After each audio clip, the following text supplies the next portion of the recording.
Hello buddies, अस्सलाम वालेकुम, welcome in धमाका। आज का हमारा लेक्चर है मास एंड वेट, जो कि बहुत ही इंपॉर्टेंट होगा आपकी बेसिक के लिए। तो मास एंड वेट को सबसे पहले मैं मास को डिफाइन करूंगा कि मास क्या होता है। मास की मैंने उधर डेफिनेशन लिखी है, जरा इधर कॉन्सेप्ट समझिए। मास की डेफिनेशन लिखी है, quantity of matter is called mass. Quantity का क्या मकसद होता है? जैसा कि आपने इस मार्कर को तराजू पे रखा तो वो कितनी होती है, उसकी क्वांटिटी कितनी होती है। लेट सपोज 10 ग्राम, 20 ग्राम, 30 ग्राम, तो ये इस क्वांटिटी का नाम होता है मास। किसी भी चीज को आप तराजू पे रखें, उसकी क्वांटिटी का नाम होता है mass. Quantity of matter is called mass. ठीक है, यानी कि मास जो होता है ये तराजू से आप इसको मेजर कर सकते हैं, और तराजू को हम कहते हैं फिजिकल बैलेंस। फिजिकल बैलेंस ये एक इंस्ट्रूमेंट है, इसके साथ हम मास को नापते हैं। तो ये बहुत ही इंपॉर्टेंट पॉइंट होगी कि कोई पूछे मास क्या होता है, किसी भी मैटर की क्वांटिटी का नाम है। 10 किलो, 15 किलो, ये मास होता है। मास और ये स्केलर क्वांटिटी होती है। स्केलर आपको पता है कि वो क्वांटिटी जिनको डायरेक्शन फिक्स नहीं हो, सिर्फ मैग्नीट्यूड को डिफाइन करने के लिए आप किसी शॉप पर जाते हैं तो आप क्या कहते हैं, 5 किलो शुगर दो, क्या आप उसमें कोई डायरेक्शन बताते हैं?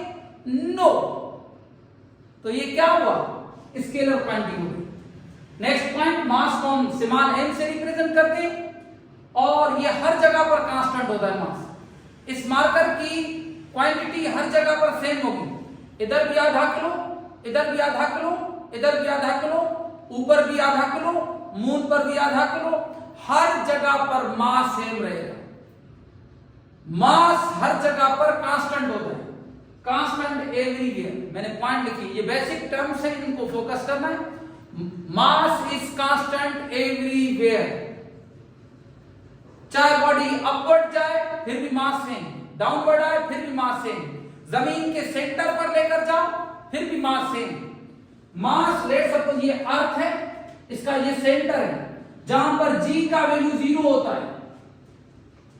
अगर किसी ऑब्जेक्ट को आप ऐसे लेकर आ रहे हैं इधर, अगर इधर 1 किलो है तो इधर भी 1 किलो ही होगा। मास कभी भी चेंज नहीं होता है जी। मास और मास के यूनिट्स कौन से, हमें कैसे पहचाने कि ये चीज मास है? जो भी चीज किलोग्राम में नापी जाती है वो हमेशा मास होती है। 5 किलो किसी भी चीज का ये क्या है, ये मास है। किलोग्राम इसका एसआई सिस्टम में यूनिट है, एसआई सिस्टम में यूनिट है। ग्राम भी इसका यूनिट है। और मैंने लास्ट लेक्चर्स में, कुछ लेक्चर्स जो पास्ट मैंने पहले पढ़ाए हैं उनमें बताया ये भी एक यूनिट है, सलक। सलक मैंने आपको पढ़ाया था सीजीएस एफपीएस सिस्टम में। तो किलोग्राम एसआई सिस्टम में मास का यूनिट है, ग्राम भी इसका यूनिट है, और सलग, ये तीनों यूनिट होते हैं।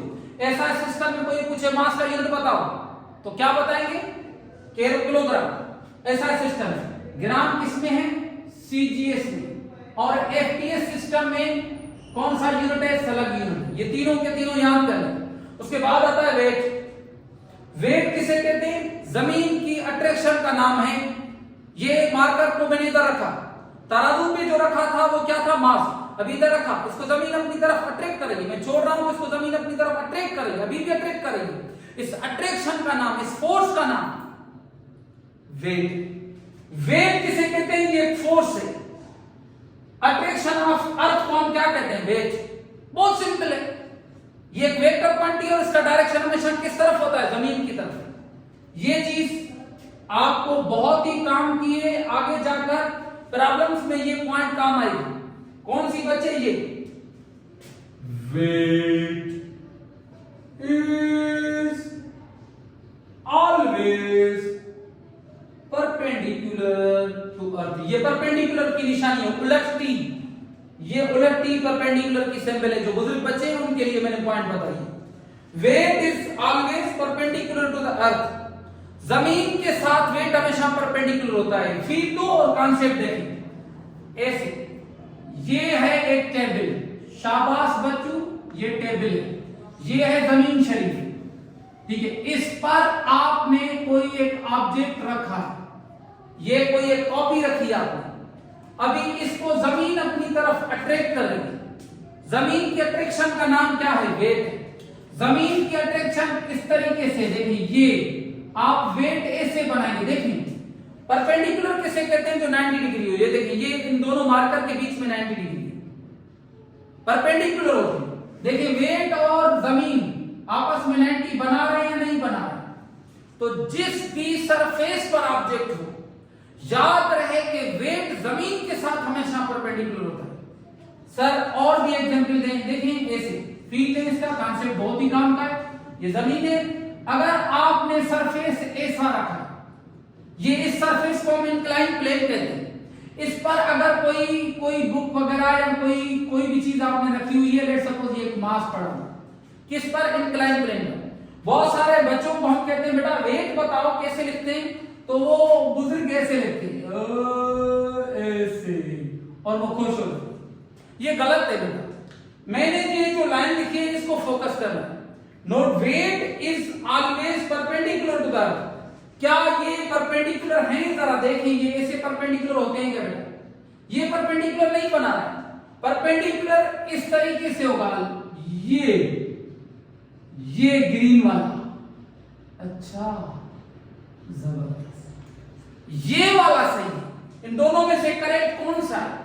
क्योंकि ये वाला देखें जमीन के साथ 90 बना रहा है, ये वाला अगर बनाओगे भी तो 90 नहीं बना रहा है, ये वाली एंगल 90 नहीं है।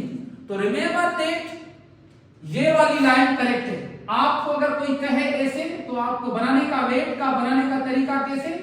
ऐसे, ये वाला करेक्ट है, इस तरीके से आप बनाएंगे, ऐसे जमीन के साथ 90 डिग्री बना, फिर वेट को रिप्रेजेंट करने के ये तरीके, ठीक है। उसके बाद जो नेक्स्ट पॉइंट आती है वो ये आती है, तो ये मैंने नोटिस कर दिया, जो मैंने मिटा दिया, तो आप पीछे करके बेटे उसका स्क्रीनशॉट ले सकते हैं। तो weight is always perpendicular to the earth होता है। नेक्स्ट पॉइंट पर आते हैं बेटा, ये वाली पॉइंट के वेट को हम W से जाहिर करते हैं। वेट एक वेक्टर क्वांटिटी है, ये मैंने बता दिया आपको, इसको W से रिप्रेजेंट करते हैं, और ये वेरिएबल है। वेट है क्या? एक फोर्स है। फोर्स किसकी? जमीन की। इस ऑब्जेक्ट को जमीन की फोर्स देखें, ऊपर की तरफ लेता जा रहा हूं तो जमीन की फोर्स क्या होती जाती है? कम। और जब नीचे लेकर आते हैं तो जमीन की फोर्स क्या होती है? बढ़ती जाती है। यही चीज याद रखें कि कोई भी ऑब्जेक्ट ऊपर से नीचे की तरफ आएगा तो वेट क्या होगा? इंक्रीज। कोई भी चीज डाउनवर्ड मोशन करेगी, डाउनवर्ड में वेट क्या होता है? इंक्रीज। कोई भी ऑब्जेक्ट, ये ऑब्जेक्ट ऊपर से नीचे, मैं एमसीक्यूज में या कहीं पर भी कोई टीचर आपको टेस्ट में दे, when object is moving from upward से आ रहा है, moving means towards the earth, then weight will be increase. Weight क्या हो जाएगा? इंक्रीज। जब कोई भी ऑब्जेक्ट अपवर्ड में हम फेंकेंगे, ठीक है, किसी हाइट की तरफ ऐसे अपवर्ड में, तो वेट बेटा उस कंडीशन में डिक्रीज होता है, क्योंकि जमीन से जैसे जैसे दूर होता जाएगा तो वेट उसका डिक्रीज होता जाएगा। नेक्स्ट पॉइंट, ये दो पॉइंट्स इसकी याद करनी है कि वेट कहां इंक्रीज होता है, वेट कैसे बढ़ाते हैं, कैसे डिक्रीज। कोई ऑब्जेक्ट अगर मैं इधर से उड़ता जाऊं ऊपर की तरफ तो मेरा वेट कम होता जाएगा, ऊपर से नीचे की तरफ वेट इंक्रीज होता जाएगा। और अगर आप इधर से मून पर चले जाएं तो क्या आपका वेट चेंज हो जाएगा? जी, weight place to place change होता है। और वेट एट जो मून होता है, weight at moon, W at moon का फार्मूला ये होता है कि वेट एट जो अर्थ होता है उससे 6 टाइम कम होता है। किसी भी ऑब्जेक्ट का ये वाला कॉन्सेप्ट आपको प्रॉब्लम्स में मैं आगे जाकर दूंगा, बहुत अच्छे कॉन्सेप्ट। ये चीज याद रखिए कि जितना भी ऑब्जेक्ट का वेट इधर हो, अर्थ पर हो, उधर से 6 गुना, 6 टाइम्स कम होता है उधर।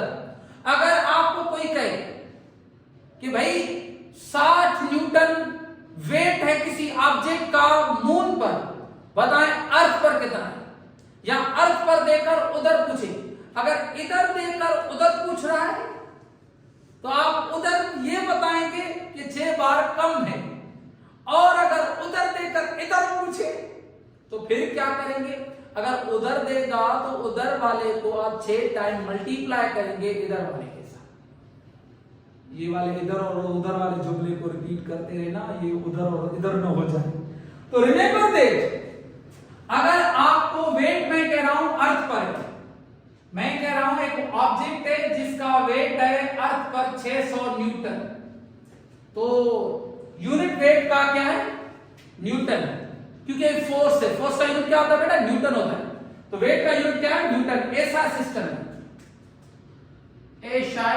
सिस्टम, सीजीएस सिस्टम, ये एफटीए सिस्टम, तीनों सिस्टम्स में ये यूनिट याद करें। न्यूटन ऐसा सिस्टम में यूनिट है, डाइन, पाउंड, ये तीनों के तीनों यूनिट्स हैं किसके, वेट के। वेट यहां फोर्स के, फोर्स के यूनिट है, तो ये वेट भी एक फोर्स है, इसीलिए सेम यूनिट है। अगर वेट किसी ऑब्जेक्ट का अर्थ पर है 600 न्यूटन, इधर 600 न्यूटन मेरा वेट है, लेट सपोज, तो मेरा वेट मून पर कितना, वेट एट मून निकालना चाहते हैं तो मैंने आपको फार्मूला ये लिखा, क्या बोलेंगे बेटा, वेट एट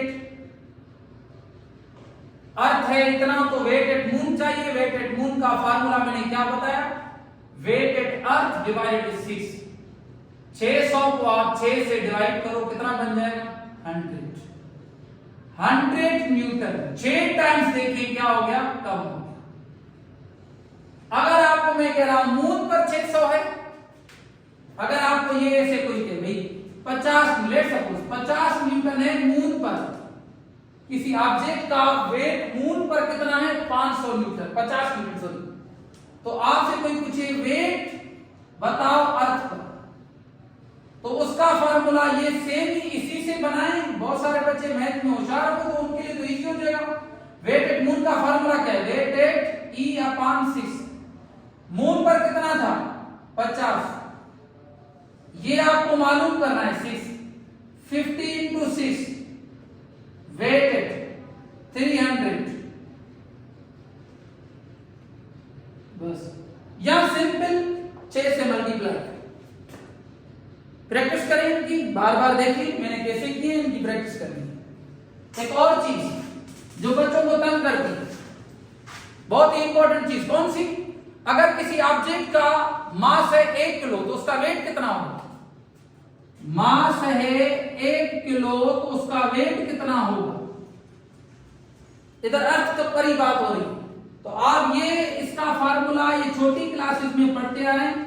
वेट का फार्मूला निकालने का होता है mg, W सेम, मास कितना है 1, g का वैल्यू क्या होता है 9.8 होता है, या राउंड अप 10 भी आप लेते हैं मीटर पर सेकंड स्क्वायर, तो आप इधर 10 पुट कर दें, जैसे सिंपल हो जाए 1 10 10 मीटर। अगर किसी ऑब्जेक्ट का मास 1 किलो हो तो उसमें वेट कितना होता है 10 न्यूटन। अगर एक ऑब्जेक्ट को इधर 1 किलो का रखेंगे तो उसको जमीन कितनी फोर्स एक्सपीरियंस करेगी, 10 न्यूटन। इसका छोटा सा मैं ये आपको प्रॉब्लम लिखकर दे रहा हूं, find the attraction of earth on 2 kg, 2 kg मास पर जमीन कितनी फोर्स लगाती है। ये ऐसे भी दे सकता है, यहां आप ऐसे कहें find the weight of 2 kg, ये सेम क्वेश्चन है, ये और कोई, तो मास कितना है 2 किलो, क्या पूछ रहा है वेट, वेट का फार्मूला क्या है mg, मास कितना है 2, g का वैल्यू कितना होता है 10, 2 10 है 20 न्यूटन, उसको जमीन कितनी फोर्स लगाएगी 20 न्यूटन। चलें आपको एक कॉन्सेप्चुअल बहुत ही इंपॉर्टेंट क्वेश्चन दे रहा हूं और उसका जवाब जरूर आप कमेंट में, जिन बच्चों को आता है वो जरूर दें, और जिनको नहीं आता है तो वेट करें अगले लेक्चर्स का। आपसे कोई बेटा क्वेश्चन पूछे 1 न्यूटन फोर्स इस ऑब्जेक्ट पर, मैं आपको ये कह रहा हूं मुझ पर 1 न्यूटन फोर्स लगाओ, तो आप क्या लगाओगे, ईंट लगाओगे, मुक्का लगाओगे, कैसे फोर्स लगा सकते हैं। What is the feel of this question, Ratte नहीं मारे फिजिक्स में, ऐसे काम नहीं चलेगा। 1 न्यूटन आपको कोई कहे कि इस ऑब्जेक्ट पर, मैं आपको ये कह रहा हूं स्पोर्ट पर 1 न्यूटन फोर्स लगाओ, सब बच्चे जो भी लेक्चर सुन रहे हैं जरूर ये कमेंट्स में इसका जवाब दें। आज का लेक्चर हुआ हमारा कंप्लीट। ये जस्ट मैं बेसिक पढ़ा रहा हूं और मैं अच्छे अच्छे वीडियोस अपलोड करता रहूंगा जो कि आपको डिफरेंट टेस्ट वगैरह में बहुत ही हेल्पफुल रहेंगे। इसीलिए हमारे चैनल को जरूर सब्सक्राइब करें, कमेंट करें, लाइक करें। धमाका फिजिक्स।